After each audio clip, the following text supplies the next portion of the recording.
The next morning, while Mutsumi is busy preparing a meal for the family, Taiyo comes in and asks her to show him how to put on a bra properly. Mutsumi never thought she would hear those words from Taiyo, but she tries to remain positive and tells him that she will always love him no matter what he does. Even though her face clearly shows that she does not approve, Taiyo pleads with her to not look at him like that because this is just a misunderstanding. He was just doing this because he has to practice his disguise techniques, not because he wants to. But if that's the case, then this girl is here to show him how it's done. Mutsumi recognizes that the girl is Tengo, who is a believer that it takes a real man to become best girl. And he's going to make sure Taiyo learns to do this too, whether he likes it or not.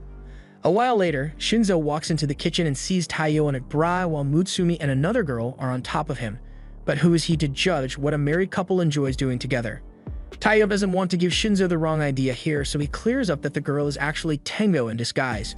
Then Kiyo walks in, asking Mutsumi for a goodbye kiss, and that was the breaking point for Mutsumi, so she smacks him in the head and gets everyone to settle down so she can go back to cooking. After that eventful morning, Taiyo is talking with Shinzo, who is meant to go on a mission today, but he just needs to retrieve the original plate for some counterfeit money, so it shouldn't take him too long, but before he forgets, he has a gift he wants to give Taiyo. Later on, Taiyo and Mutsumi arrive at school and Mutsumi apologizes to him for all the craziness that went on that morning, but all of a sudden, a rogue baseball comes flying straight for Mutsumi's head, but Taiyo catches it without even looking and is able to throw it back with such force that the coach offers him a baseball scholarship on the spot. However, he isn't interested, so he just keeps walking with Mutsumi. Once lunchtime rolls around, Mutsumi and Taiyo sit on the roof to eat together, and Mutsumi takes the opportunity to point out to him that while he may not have noticed, he is becoming more superhuman with each passing day, so if he isn't careful, he may end up giving himself away. People are already calling him a ninja with how no one can hear his footsteps or see him coming, so he agrees that he may be drawing too much attention to himself. He goes in for a bite, but just then, Mutsumi remembers that there's something she wanted to ask Taiyo if he is free after school, because there's something she would really appreciate his help with. And later we see Mutsumi enter worker mode and handle mountains of paperwork with extreme efficiency. And she's not just stamping away either, as she is meticulously looking over each document for discrepancies, and if she finds any, the contract is rejected immediately. She keeps going through the paperwork until she finds some that belongs to Tengo, which he didn't fill out properly. She takes it to his room, and as soon as they get inside, they are greeted by this mess. Kengo doesn't appreciate them invading his privacy, but Mutsumi believes this is necessary because he keeps forgetting to attach the paperwork for his reports. She commands that he find the relevant documents right now, but Kengo doesn't think it is such a big deal and would rather just keep eating his sushi. Taiyo tries to defuse the situation and says that the form must be around here somewhere, so he offers to help Kengo look for it. Kengo tells him that it's not such a good idea to go poking around here because there's a lot of dangerous stuff just sitting in his pile. And besides, Kengo has no intention of searching for the document because he refuses to do boring tasks, including wearing clothes. Mutsumi tells him to get dressed, but he refuses, saying he needs to let his skin heal. After all the disguises he has been putting on, but even if that's the case, he could at least make an effort to hide his dong from his little sister. Kengo doesn't see what the problem is since they used to take baths together just a couple of years ago, and she would always cling to him in the bathtub. He thought she was really cute back then, but now she's more of a nagging mom than anything. Mutsumi takes offense to this, so she feels like it's time she punished Kengo since she is the head of the family, and as soon as Kengo hears this, he just smiles and starts running. Taiyo tries to stop him, but he instantly disguises himself as Mutsumi to throw him off, so he manages to escape. But he isn't going to get very far because Mutsumi then activates the house's lockdown sequence, so no one is leaving until Tengo gets his punishment. Meanwhile, Shinzo is out on his mission and is crawling through an air vent until he finally locates the counterfeit money. But no matter how he looks at it, the technology they got and the airtight security seem like way too much for a basic counterfeiting operation. He overhears a conversation with the director of this operation about how business has been going really well ever since a youngster helped them out, which confirms his suspicion that they have been receiving outside help. Later, he knocks out a couple of guards to get into a vault, and in it he finds a framed counterfeit bill, but it turns out to be a trap as an alarm is set off and he needs to move fast to get out of there. Back at the mansion, Mutsumi and Taiyo check her room to see if Kengo is hiding in there, but there are no abnormal thermal signatures, so the room is clear. Next up, they head over to Shin's room and she's busy playing a handstand game, but she says she hasn't seen Kengo pass through here recently, so they keep checking all the rooms in house until the only one left is Kiyo's room. One of the paintings starts smiling, so it seems like Kengo is having fun playing hide and seek with them. Since they haven't found him yet, Taiyo wonders if he may have already made it outside, but Mutsumi is sure that there is no way to escape the lockdown. Just then, the others come over and ask what Taiyo and Mutsumi are doing, and Shion doesn't seem to have any memory of speaking with Taiyo, so they ask where everyone has been up till now. They say that they've been busy analyzing some drugs they seized from a cartel, and they just got back, meaning Kengo was disguised as all of them earlier. Just then, they notice that Tango has been disguised as the paintings behind them, and once they spot him, he starts hopping through the halls until he turns around the corner. Taiyo follows him, but gets knocked out as soon as he's out of sight. Mutsumi rushes over to check on him, and Taiyo looks like he is alright, but he says Kengo threw the painting at him, before diving into the hidden passageway in the wall. Mutsumi knows every single secret passage in the house, but she doesn't recognize this one, which means Kengo must have made it himself while she wasn't looking. If he is the one who made it, then there's no way to find him now, so Mutsumi gives up and disables the lockdown. Taiyo suggests that they just look for the file in Kengo's room, but as they enter, Mutsumi handcuffs him because she realized that it was actually Kengo in disguise. She knows that under no circumstances would Kengo ever be able to make it out of the house during lockdown, which is why he would need her to turn it off for him to escape, which is why he hid Taiyo and disguised himself as him. But what gave him away is the fact that Taiyo always lets Mutsumi enter a room first when he opens the door for her, so he's still got some work to do on his Taiyo impressions. Kengo gets sent back into a flashback of when he was younger and was first introduced to Mutsumi, and he is feeling a lot of emotion after seeing how much his sister has grown since then, so he takes off his disguise and admits defeat to her. Later, Taiyo is helping him look for the paperwork they need to find, and Kengo apologizes for stuffing Taiyo in the wall earlier. He doesn't really mind since Mutsumi was having fun chasing Kengo around the house, so the two end up bonding. Meanwhile, Kiyo has just discovered that Mutsumi found out about his worship den and defaced one of the pictures, so he's pretty distraught about it.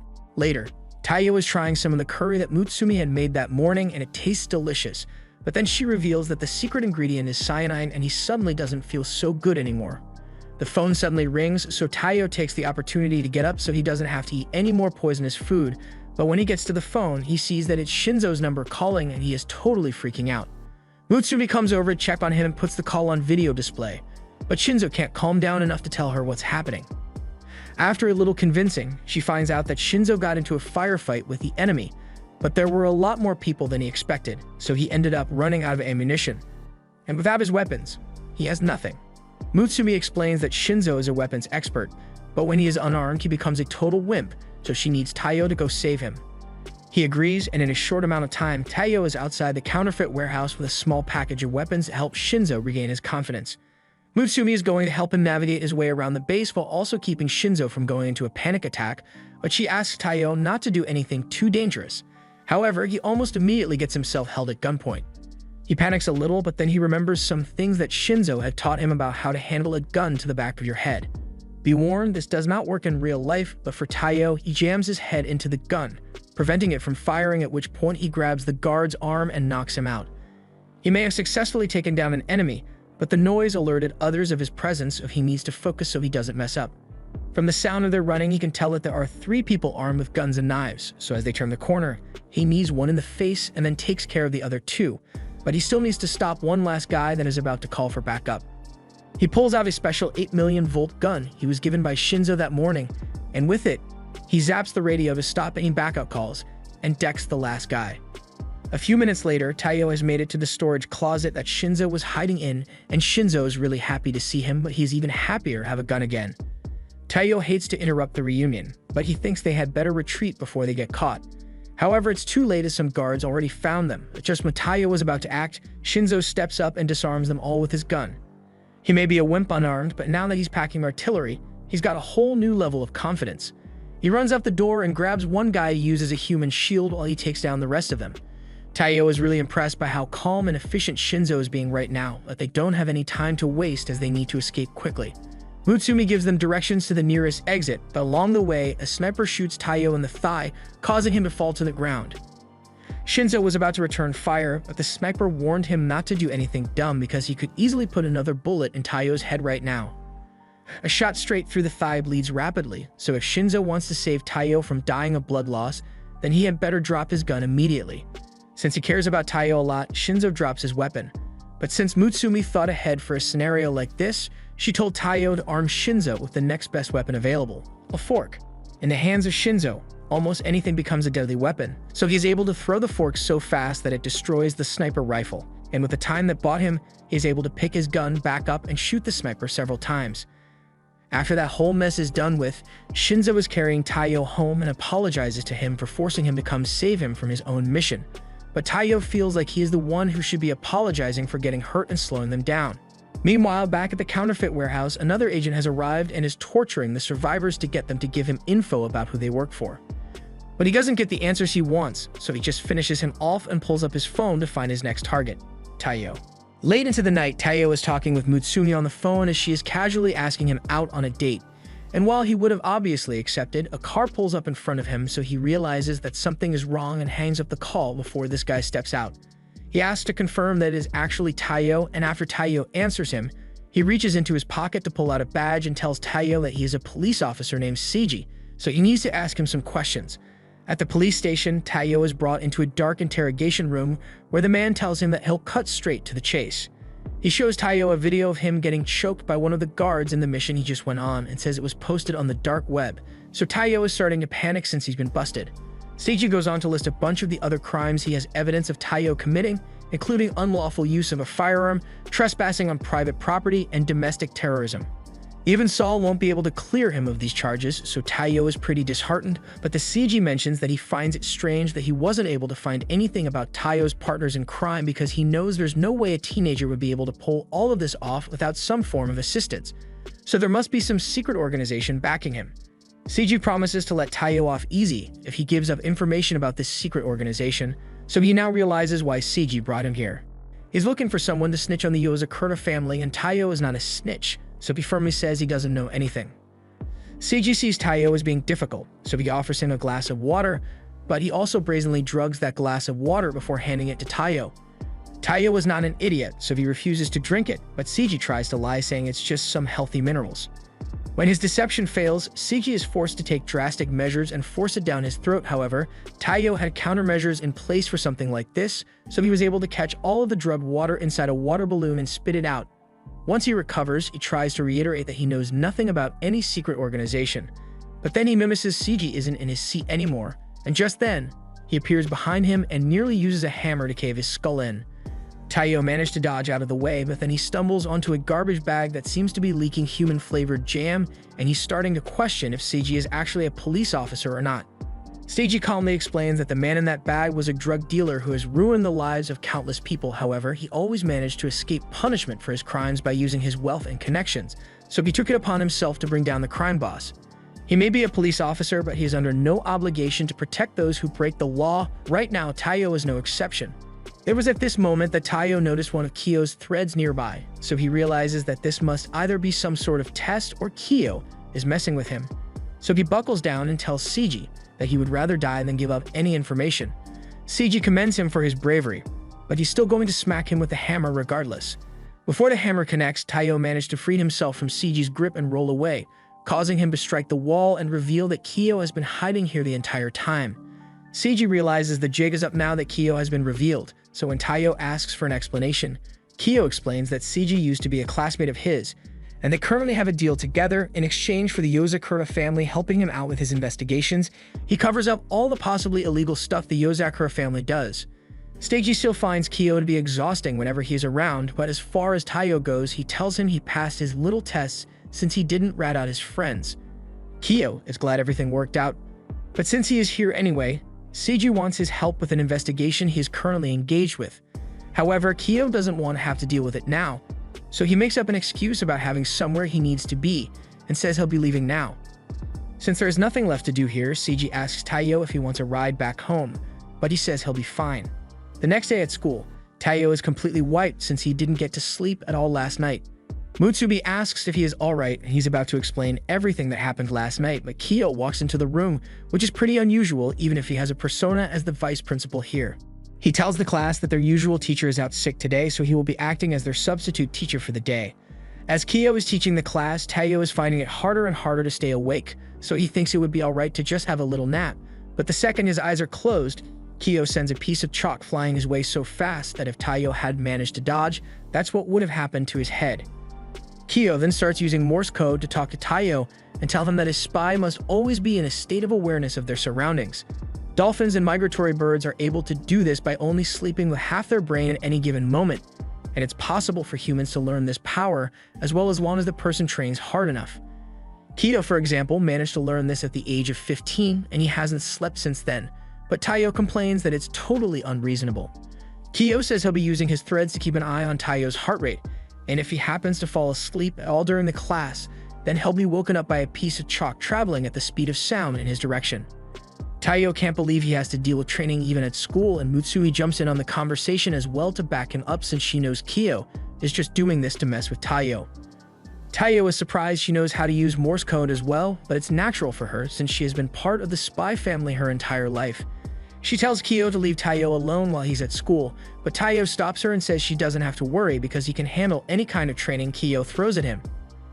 Kiyo likes Taiyo's confidence, but he's going to make sure that it doesn't last long, so he pulls out a green pill, slams it on his desk, releasing a cloud of smoke into the classroom and effectively gassing everyone. Mutsumi manages to hold out since she's always prepared in case of gas attacks, although she never would have expected that she would have to use it to protect herself from Kiyo. The pill he just crushed contained a special sleeping gas that Nano developed, so one whiff of this stuff will put most people to sleep. And that includes Taiyo as well. Now that he has fallen asleep, Kiyo has all the freedom in the world to hit him with as many supersonic chalk attacks as he wants, but at the last second, Taiyo springs back up and blasts the chalk away with his Volt gun. Mutsumi is glad that he managed to stay awake after all, but that doesn't seem to be the case since Taiyo is actually out cold, but he has somehow awakened the ability to protect himself in his sleep. Kiyo has to admit that he is impressed, but the training is far from over since he still needs to push Taiyo to his limits. He throws several pieces of chalk at him, and even though he's asleep, he is still managing to skillfully evade and counter the attacks. So much so that he is able to evenly match Kiyo at every turn, but Mutsumi doesn't like how Taiyo is becoming a monster as well. That while later things settled down, but apparently Taiyo's state of sleep awareness was only temporary as he hasn't been able to replicate it since, and he has also had constant sleepwalking issues as well. The next day, Taiyo is busy reading a spy magazine which is detailing every single reason spy marriages often end in divorce. And the main cause is usually overworking to the point where the connection fades away. So to prevent this, when Mutsumi brings a cup of tea for Taiyo, he tries to ask her out on a date, but he is interrupted by a call from Seiji, since he needs Taiyo to help him on a mission. Taiyo doesn't really want to have to do this, but Seiji insists on it, so he reluctantly agrees and heads out to the mission location. Later, Taiyo has arrived at an amusement park and asks Seiji over the phone what he's supposed to be doing here.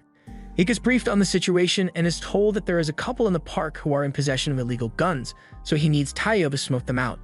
He still doesn't have much info on what the couple looks like, so Seiji tells Taiyo to stay on the lookout for any suspicious-looking people in the park.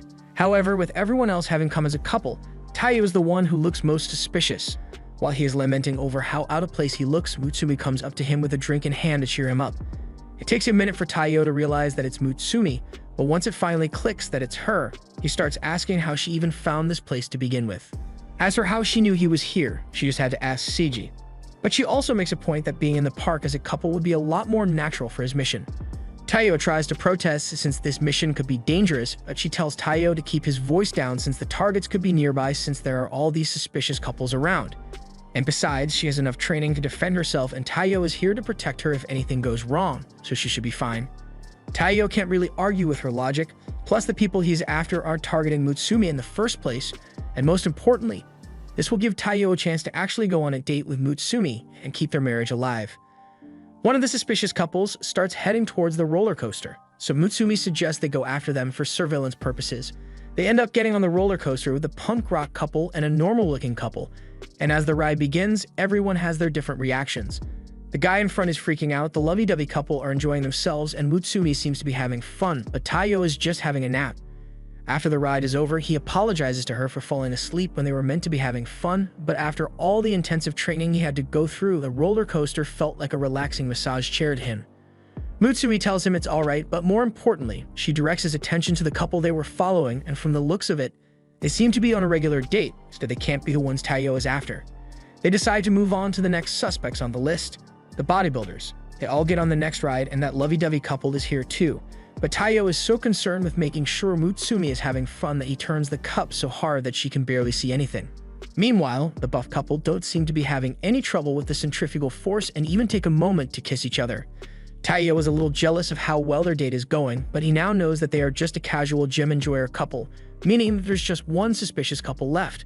The lovey-dovey duo are still here for some reason, but Taiyo is yet to find them suspicious, so he continues tailing the business couple, but then he spots a bouquet of flowers, and that gets him thinking that he should get a gift from Mutsumi. Later, she and Taiyo are watching the business couple have a cup of coffee, but they don't seem like they are the gun-wielding suspects either, so Mutsumi gets up to go get some drinks for her and Taiyo. Just then, he notices that the lovey-dovey couple doesn't seem to be getting along so well anymore because they are both accusing each other of being cheaters, so they are going to settle things between themselves the American way. After they draw their guns, everyone in the store panics and runs out so they don't get caught in the crossfire, and Mutsumi gets pushed out along with the crowd, so Taiyo is left in there by himself. He ducks under a table and finds a boy hiding there, scared for his life. But the line was crossed when one of the stray bullets hit the flower he was planning to give Mutsumi as a gift, so he jumped out and told the two gunslingers, who somehow managed to miss every single shot they took, to take their fight somewhere else. So he immediately zaps both of them with his Volt gun. With both of them down and out, Taiyo calls in Seiji to have them arrested and taken away, and Seiji is really thankful for the help Taiyo provided. Now that the mission is over, Taiyo and Mutsumi are finally able to enjoy their time in the park. Mutsumi wanted to do this because she had heard that couples who ride the Ferris wheel together and watch the sunset get a happily ever after. Now that Taiyo knows what this was about, he gains the courage to give Mutsumi the gift he had gotten for her, although it's a little damaged. She is stunned since she never expected Taiyo to be the kind of person to go for romantic gestures like this, but it makes her really happy. This was the end of episode 5. Thanks for watching. Subscribe to not miss the next part.